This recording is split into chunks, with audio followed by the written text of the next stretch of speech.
I thought this morning's performance by one of your lower grade presenters on the Today programme was utterly disgraceful.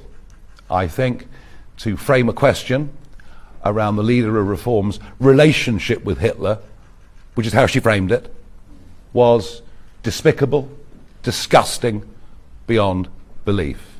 Are you surprised that 500,000 people every year refuse to pay the licence fee? But let me say this to you.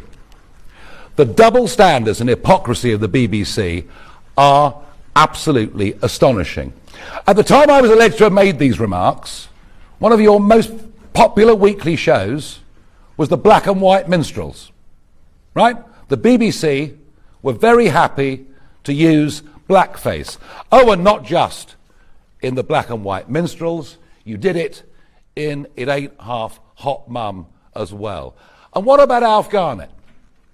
Do you remember what he called Marigold? Do you remember the word he used to describe Marigold on not live, but on primetime national TV?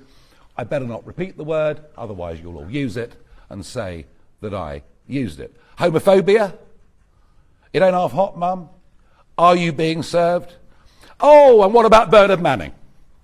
Perfectly happy at exactly the same time for Bernard Manning to appear on primetime national BBC comedy, telling jokes for which these days you'd probably get a knock at the door from our thought police and perhaps get a 31-month prison sentence. I cannot put up with the double standards of the BBC about what I'm alleged to have said 49 years ago and what you were putting out on mainstream content. So I want an apology from the BBC for virtually everything you did throughout the 1970s and 80s.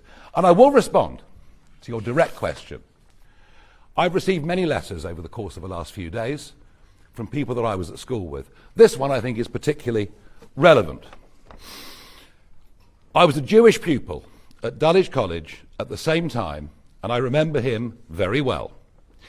While there was plenty of macho, tongue-in-cheek schoolboy banter, it was humour.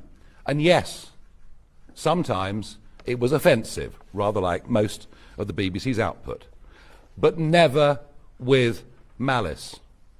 I never heard him racially abuse anyone. If he had, he would have been reported and punished. He wasn't. The news stories are without evidence except for belatedly politically dubious recollections from nearly half a century ago. Back in the 1970s, the culture was very different. Perhaps, Damon, you should reflect on that. Especially at Dulwich. Lots of boys said things they'd regret today, or just laugh at. Whilst Nigel stood out, he was neither aggressive nor a racist. If I can help in any way, let me know. And I've had plenty of those messages over the course of the last few days, and I'm sick to death of the double standards and hypocrisy, above all, of your organisation. And what happened on the Today programme this morning was a complete bloody disgrace. Next, Sam Coates from Sky News. No, I'm done with you, thank you.